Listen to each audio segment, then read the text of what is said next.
A todos nos amas mucho, y es tu amor el que nos ha congregado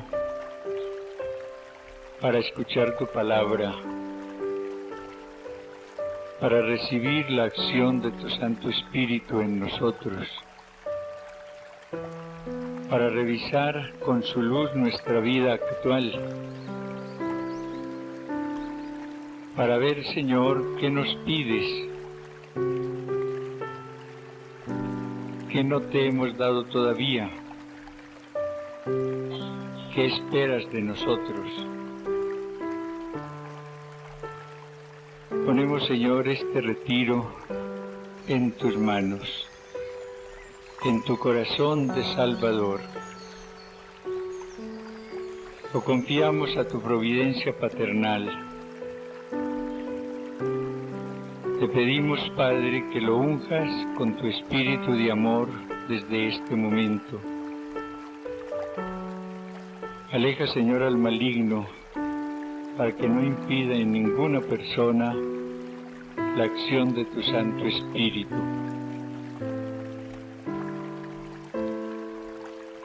Pedimos, Señor, la protección maternal de María, tu Madre Santísima y nuestra Madre amorosísima.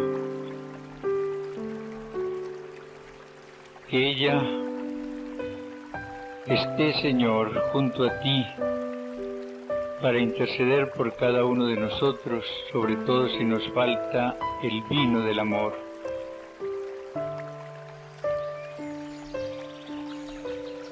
Que ella nos enseñe, Señor, a hacer lo que tú nos mandes, a obedecer a tu Santo Espíritu durante estos días.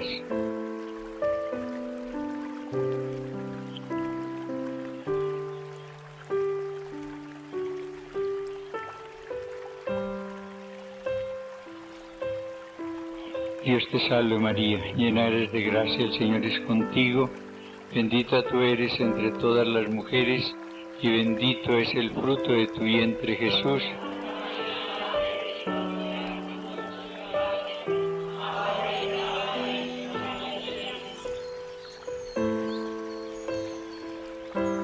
Vamos a centrar las reflexiones de este retiro sobre el Evangelio de San Juan. Naturalmente no podremos reflexionar sobre todos estos capítulos maravillosos. Nos detendremos en algunos de ellos que pueden darnos un mensaje especial como consagrados.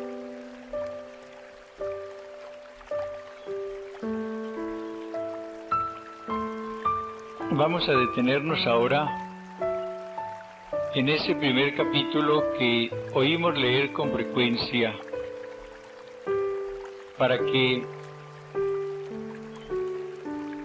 con la luz que el Espíritu Santo nos comunique en esta palabra que Él ha inspirado, podamos empezar a recibir la luz y las emociones que necesitamos.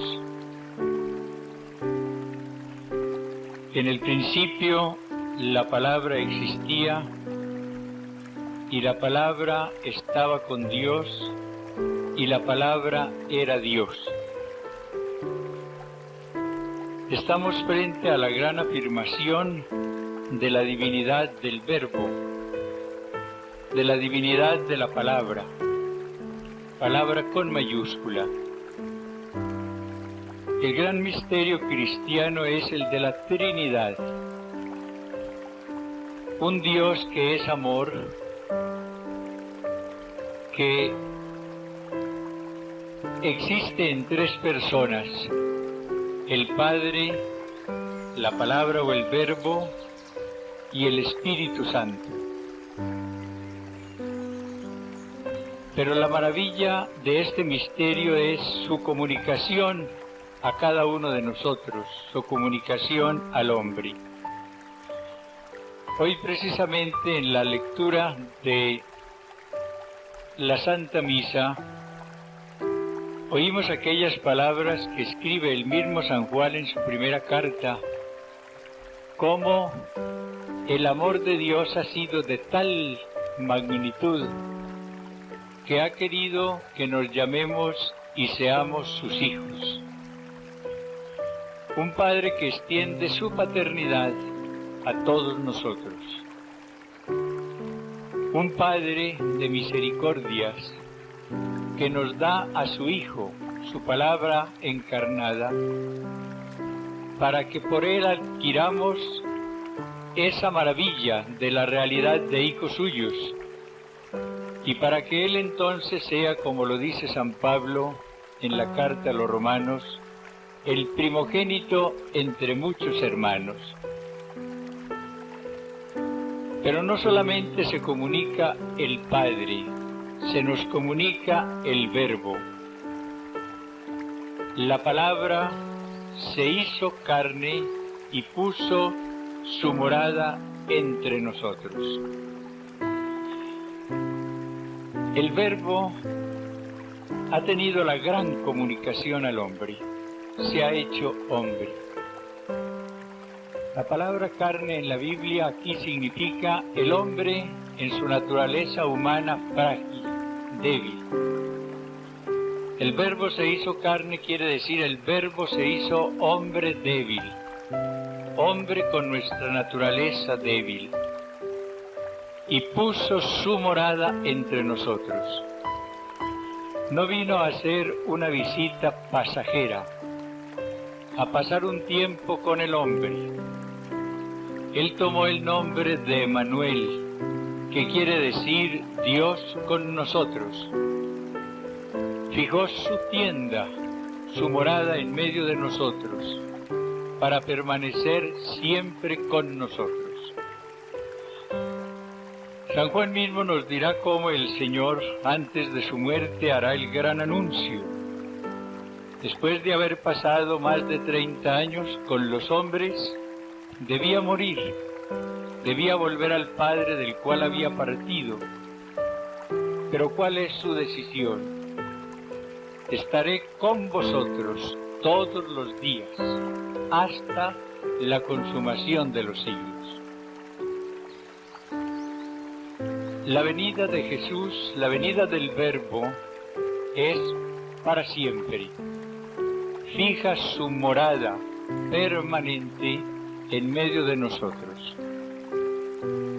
Estuvo presente a través de esa obra maravillosa que realizó antes de su Pascua, pero después de su Pascua, después de su muerte y de su resurrección, como resucitado, está en medio de nosotros. Con esas presencias maravillosas de las cuales hemos oído hablar tantas veces, presencias reales, todas ellas, la presencia en el hermano, la presencia de Jesús en su palabra, la presencia del Señor en la comunidad, la presencia del Señor en la asamblea litúrgica y su presencia real por antonomasia en la Sagrada Eucaristía, en donde nos da su carne en comida y su sangre en bebida. Es la presencia de Cristo en su Iglesia a través de su Espíritu, una presencia llena de amor y operativa que está actuando constantemente en cada uno de nosotros. Y estamos entonces frente a la gran realidad de la encarnación del Verbo. El Verbo se hizo hombre débil y habitó entre nosotros. Es muy importante tener esta visión para no relegar, digamos así, la divinidad de Jesús a un segundo plano. Se corre ese peligro y existe en muchas personas. Oyen hablar mucho de Jesús de Nazaret y se quedan con la idea de un Jesús solamente hombre. La gran realidad de Cristo es esta: perfecto Dios y perfecto hombre.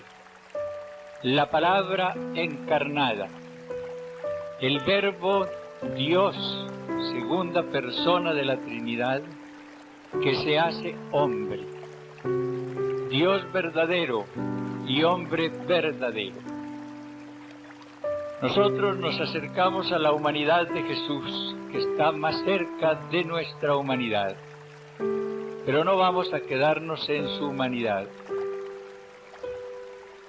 No cometamos el error de convertir a Cristo en un hombre importantísimo, en el hombre más importante. Que eso es, el hombre más importante, pero no es solamente el hombre más importante. Es ante todo Dios hecho hombre. Recordamos la gran alabanza y bendición que hace Jesús y que concede Jesús a Pedro. Cuando Pedro, iluminado por el Padre, da respuesta a la pregunta de Jesús: ¿vosotros quién decís que soy yo? Y Jesús le dice: tú eres el Cristo, el Hijo de Dios vivo. Bienaventurado eres Simón, no te ha revelado esto la carne, no te lo ha revelado ningún ser humano, te lo ha revelado el Padre que está en los cielos.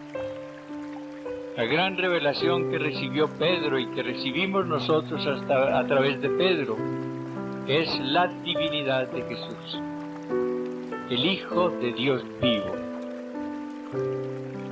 Ojalá no opaquemos al Verbo en nuestra visión cristiana. El Verbo es Dios de Dios, luz de luz, Dios verdadero de Dios verdadero, que se encarnó y se hizo hombre para salvarnos con su misterio pascual. Esa es la gran maravilla de Cristo, que es el hombre más perfecto, pero que es también el Dios perfectísimo. Cristo quedaría con un valor muy limitado si fuera solamente un hombre. Muy importante y muy santo y lo que se quiera, pero solamente un hombre. Y Cristo no es eso. Es la palabra, el Verbo encarnado. Y el Verbo se hizo carne y puso su morada entre nosotros. Acercarnos entonces siempre a Jesús como al Dios perfecto, perfecto Dios y perfecto hombre. Y contemplar siempre en Jesús al Verbo encarnado. Nos dice después el apóstol que de su plenitud hemos recibido todos y gracia por gracia. Jesús es la plenitud de la vida divina está toda en Él.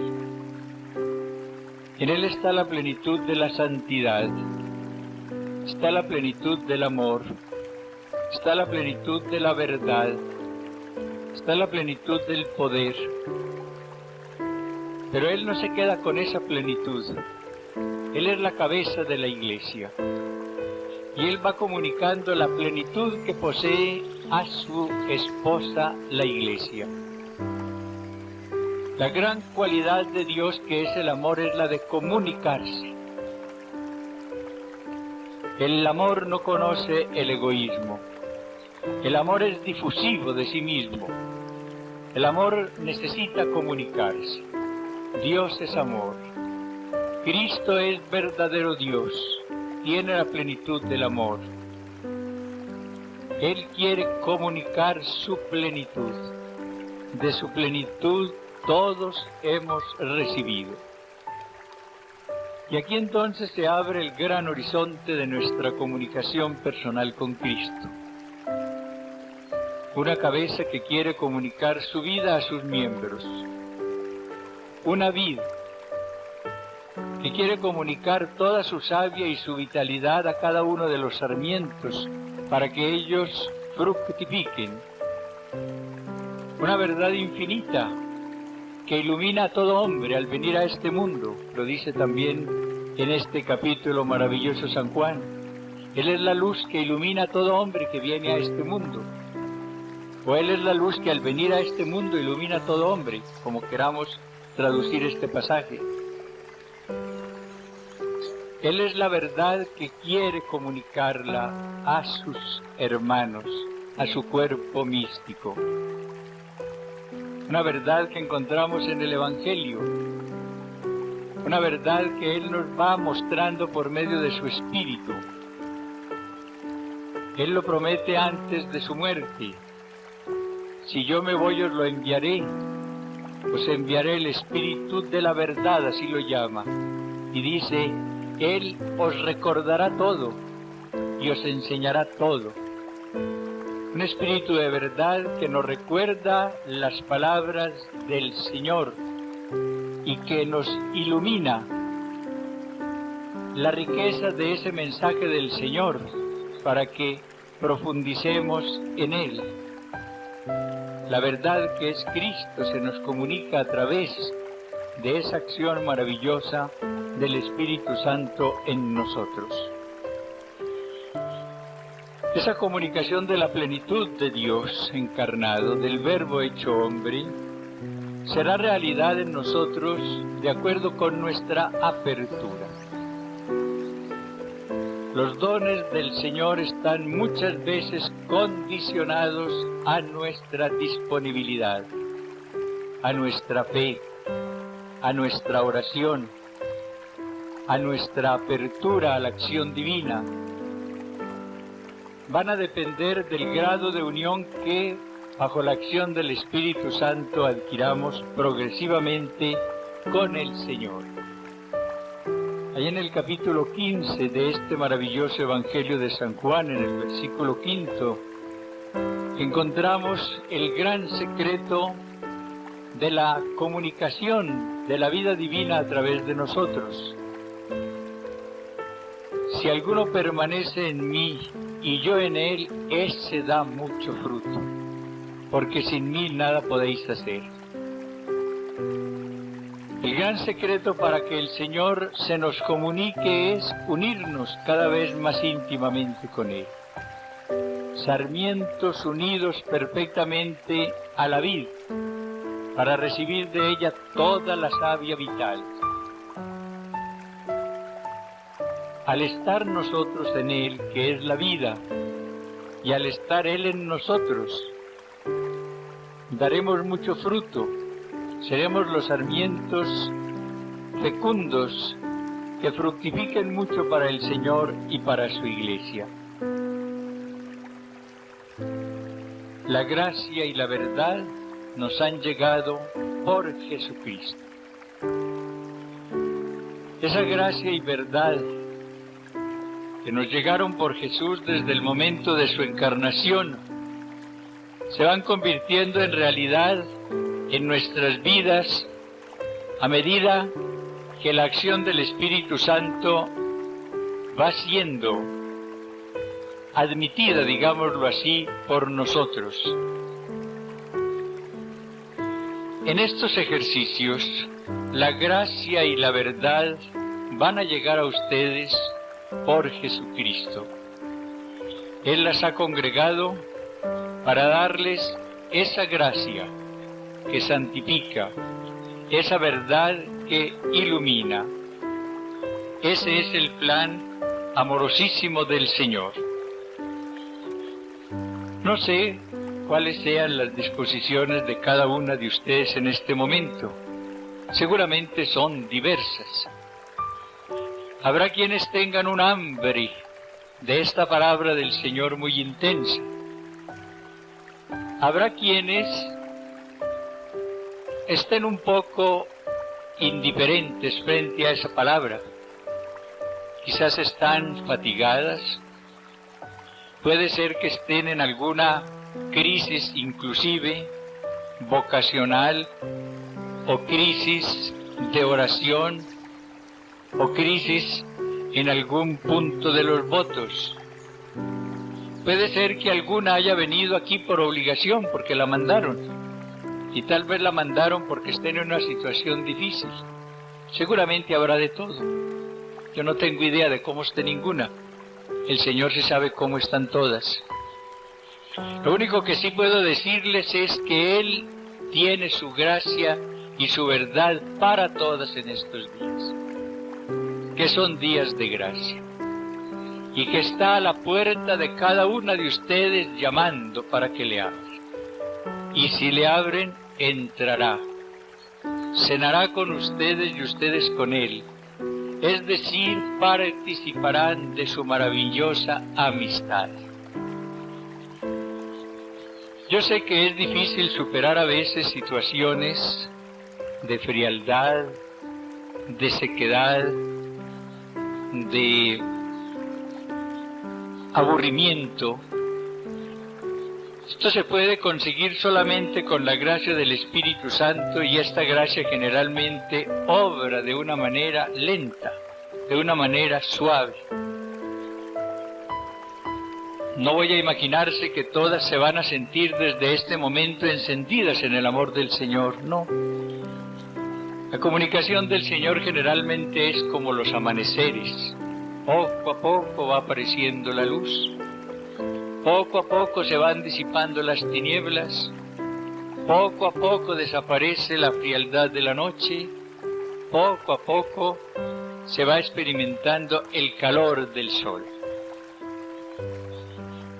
Yo les ruego que no desconfíen de la obra del Señor, y que aun cuando pase un día y tal vez 2 días sin sentir mayor cosa y aburridas y cansadas, perseveren. Triunfará la acción del Señor. En algunas puede tardar un poco el amanecer, pero se dará. Estoy seguro de que con la oración de todos y la que están haciendo tantas personas, la acción del Señor se irá manifestando en cada una de las personas que han venido a este retiro. Esperar la obra del Señor y la hora del Señor. En ese mismo capítulo, más adelante, en el versículo 33, encontramos algo que precisamente va a orientar nuestro retiro. Dice Juan a sus discípulos, hablando de Jesús: yo no le conocía, pero el que me envió a bautizar con agua me dijo: aquel sobre quien veas que baja el Espíritu y se queda sobre él, ese es el que bautiza con el Espíritu Santo. Y yo le he visto y doy testimonio de que este es el elegido de Dios. Este Jesús, a quien hemos entregado nuestras vidas, el Verbo hecho hombre, ha sido ungido por el Espíritu Santo. Esa fue la gran señal que recibió Juan el Bautista para reconocer a Jesús. Aquel sobre quien veas que baja el Espíritu y se queda sobre él. Jesús está lleno del poder del Espíritu Santo. Es el gran ungido por el Espíritu. San Lucas nos recuerda cómo un día el Señor entró en la sinagoga de Nazaret y leyó el pasaje que se encuentra en el capítulo 61 de Isaías. El Espíritu del Señor está sobre mí, me ha ungido y me ha enviado. La maravilla de Jesús es esa: está ungido plenamente por el Espíritu. Está lleno del amor del Espíritu. Está lleno de la santidad del Espíritu. Está lleno de la fuerza del Espíritu. Está lleno, en una palabra, del Espíritu Santo. Pero está lleno precisamente para comunicarlo. Él, sobre quien ha descendido el Espíritu Santo y ha permanecido, bautizará con el Espíritu Santo. Ojalá nosotros veamos muy claro en este retiro esa gran realidad de Jesús, lleno del Espíritu para comunicar su Espíritu, que será el gran anuncio de Pedro precisamente el día de Pentecostés. Él nos dirá cómo Jesús resucitado ha sido exaltado y colocado a la diestra del Padre y ha recibido el Espíritu Santo y ha derramado ese Espíritu sobre su iglesia. Jesús es el ungido por el Espíritu. ¿Por qué se llama Cristo? Cristo es la traducción de la palabra ungido, o mejor, ungido es la traducción de la palabra Cristo. Cristo quiere decir ungido. Como cristiano quiere decir ungido. ¿Y cuál es la unción de Cristo? El Padre Astet en esas maravillosas respuestas a las preguntas dice, ungido con los dones y la gracia del Espíritu Santo. La unción que recibe Cristo es la del Espíritu Santo, por eso se llama Cristo, el ungido, o sea, el lleno del Espíritu. Todo lo que hace Jesús es bajo la acción del Espíritu. Ojalá en el transcurso del retiro podamos ir mostrando algunos de estos aspectos. En el Evangelio aparece, o en la palabra de Dios aparece, una triple unción recibida por Jesús, el Cristo, triple unción del Espíritu. La primera es la que recibe en el momento de la encarnación. En ese momento el Espíritu Santo desciende sobre el alma de Jesús, sobre toda la naturaleza humana, que se forma en María, para ungirla con la plenitud de la santidad. Y por eso Jesús es el Santo. Así lo anuncia el ángel, el Santo que nacerá de ti. ¿Por qué es el Santo Jesús que nace de María? Porque ha sido ungido con la santidad del Espíritu, en plenitud en el momento mismo de la encarnación. El alma de Jesús fue ungida plenamente desde el principio con la unción de la santidad. Y ese niño que nace de María es el Santo, santificado con la plenitud de la unción santificadora del Espíritu. Pero en el Jordán se da una nueva unción, esta que acabamos de escuchar. ¿Cuál unción? Es la unción en el área del poder. El Espíritu Santo desciende sobre Jesús, a quien ha santificado, para llenarlo del poder. Eso lo encuentran ustedes en el capítulo 4 de San Lucas. Con ese poder del Espíritu, Jesús va al desierto y triunfa sobre el demonio. Con ese poder del Espíritu que recibe en el Jordán, Jesús podrá realizar todas las maravillas de su ministerio. De él, nos dice el Evangelio, salía un poder que sanaba a todos. Con ese poder arrojaba a los demonios. Si con el Espíritu de Dios arrojo los demonios es porque ha llegado a vosotros el reino de Dios. Todo poder, dice, se me ha dado en el cielo y en la tierra. Está lleno del poder del Espíritu. Pero hay todavía una unción nueva, y es la que recibe cuando es exaltado a la diestra del Padre. Ya la humanidad de Jesús, con toda la fuerza y capacidad de la resurrección, puede recibir una plenitud del Espíritu que antes no podía recibir. Es la plenitud plena en el cielo, en el momento de la glorificación de Cristo, cuando, con el término bíblico, es colocado a la diestra del Padre, y derrama el Padre ese Espíritu Santo sobre él en plenitud para que Jesús lo comunique a su iglesia.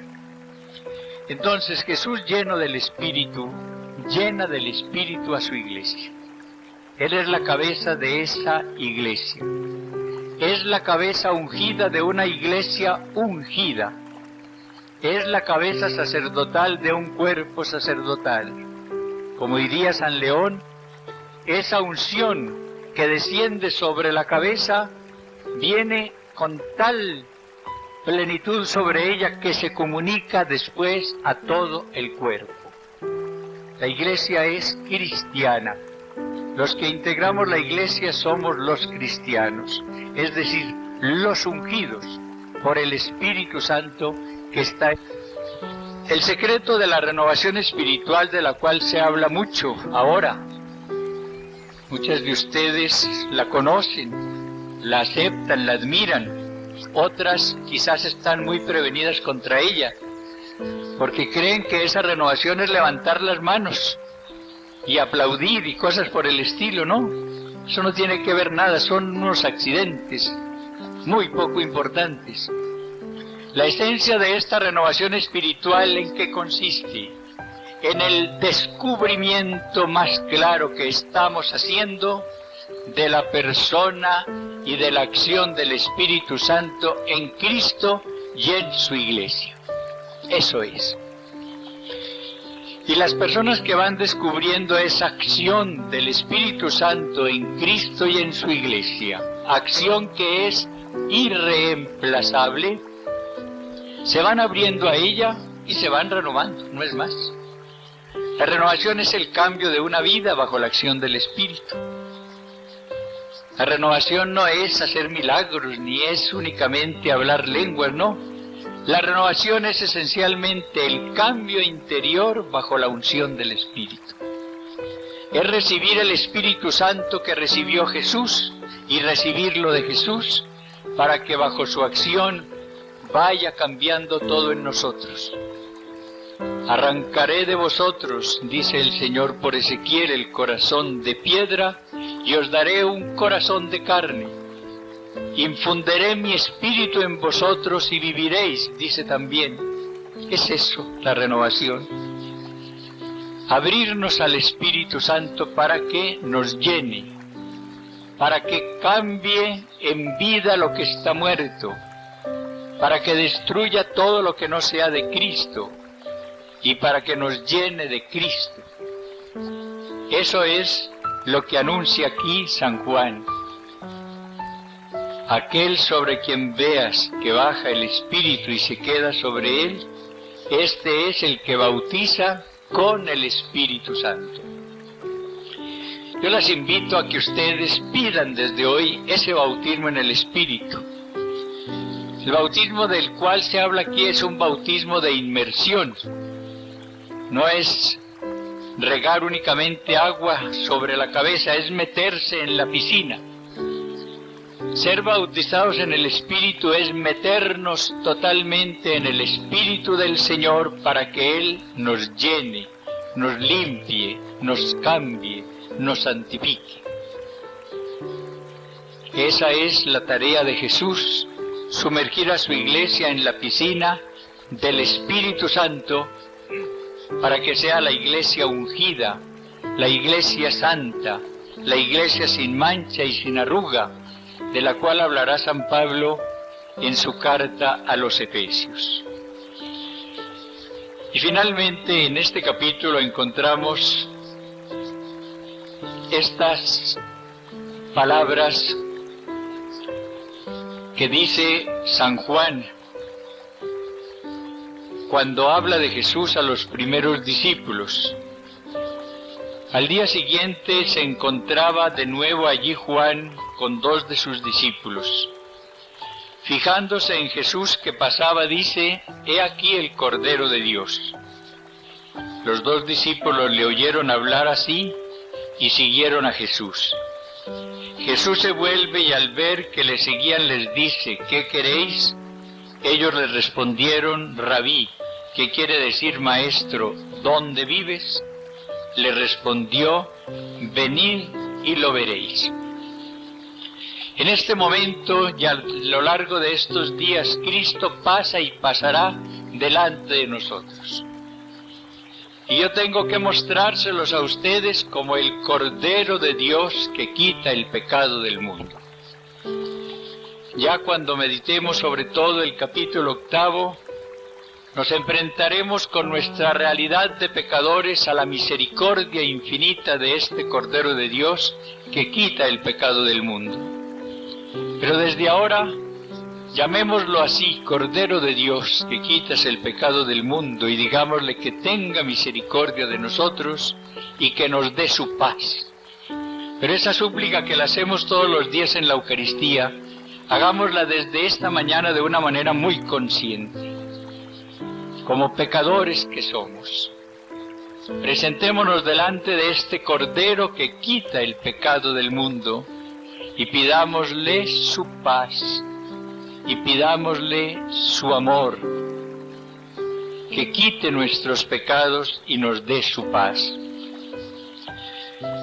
Pero ojalá nosotros desde este momento sintamos aquella inquietud de aquellos dos discípulos, uno de ellos era San Juan, claro está, y hagámosle a Jesús esta pregunta: ¿dónde vives? Y Él nos dirá: acércate y ven y ve donde moro. Y el Señor nos irá a mostrar, y lo hará de una manera muy amorosa a lo largo de estos días, cómo Él habita en nosotros. Al hacerle la pregunta, ¿dónde moras?, nos imaginamos tal vez que Él nos va a llevar a determinado lugar donde está. Él nos dirá la gran realidad: yo moro en ti, pero tú no me has descubierto quizás. Vivo en ti, pero tú vives fuera de ti, y por lo mismo fuera de mí. El Señor nos irá mostrando cómo la maravilla de su amor consiste en introducirnos en su corazón santísimo, para allí abrazarnos en su fuego divino. Jesús mora en nosotros. Si alguno me ama, mi Padre le amará, y vendremos a Él y fijaremos allí nuestra morada. Yo espero que todas ustedes que se consagraron al Señor tengan amor al Señor en este momento. Si alguno me ama, estoy con esa gran esperanza de que todas puedan decir en este momento: Señor, a pesar de mis miserias, tú sabes que te amo, tú lo sabes todo, tú sabes que te amo, lo que le dijo Pedro, para que tenga entonces cumplimiento lo que él dice enseguida: mi Padre le amará a ese que me ama, y vendremos a Él y fijaremos allí nuestra morada. No hay que buscar al Señor fuera de nosotros mismos. Allí está el Señor con todo su amor. Pidámosle en este momento la gracia de tener un encuentro muy personal con Él a lo largo de estos días. Y he dicho encuentro muy personal, encuentro de persona con persona, no encuentro de ideas con nuestra inteligencia. No se trata de un curso de cristología a través del cual ustedes tengan muchas ideas para aumentar sus conocimientos de Jesús. Claro que eso es importante, pero se trata de algo más profundo. El encuentro de cada una de sus personas con la persona de Jesús. El encuentro de dos personas que se aman. Encuentro en el amor. Si esto no se realiza, pues pudiéramos decir que en gran parte se perdería el fruto del retiro. Ustedes a lo largo del año tienen encuentros para aumentar conocimientos, y eso es muy importante. Que venga, por ejemplo, un teólogo y les dé unas clases muy importantes sobre cristología, magnífico. Pero ustedes no han venido a eso. Han venido a ver dónde vive Jesús para encontrarse con Él. Y al saber que viven ustedes, lo importante es que entren en el interior. Quizás alguna o algunas estén muy desparramadas, muy proyectadas al exterior, muy activas en sus apostolados, o tal vez preocupadas inclusive por criaturas, pero con una preocupación ya mala, peligrosa. Se trata es de entrar ahora en lo profundo del corazón para encontrar allí al Señor que nos espera, para encontrar a ese Señor que nos ama, para poder tener nuestro diálogo de amor con Él y nuestro encuentro amoroso con Él. Quiero darte muchas gracias, Señor, por tu palabra en esta mañana. Proclamo tu divinidad y tu humanidad. Tú eres la palabra, el verbo, hecho hombre. Gracias porque te encarnaste, oh Verbo divino, y porque fijaste tu morada en medio de nosotros. Gracias por todo lo que nos traes, por todo lo que quieres regalarnos de tu plenitud. Te contemplamos, Jesús, ungido por la plenitud del Espíritu. Y sabemos y creemos en la gran verdad. Tú nos bautizas con tu Espíritu y te pedimos esta gracia. Nos bautizaste con Él en el bautismo, nos bautizaste con Él en la confirmación, y nos bautizas con Él cuando nos das unas experiencias muy profundas de su presencia y de su acción en nosotros. Jesús, queremos saludarte como Cordero de Dios y pedirte que quites nuestros pecados en este retiro. Te pedimos, Señor, la gracia de poder estar a solas contigo como aquellos dos discípulos. Ya sabemos dónde habitas. Te buscaremos mucho en el sagrario. Te encontraremos también en los hermanos. Tú te comunicarás con todo tu amor a nosotros en estos días, y por esto te damos gracias, Señor.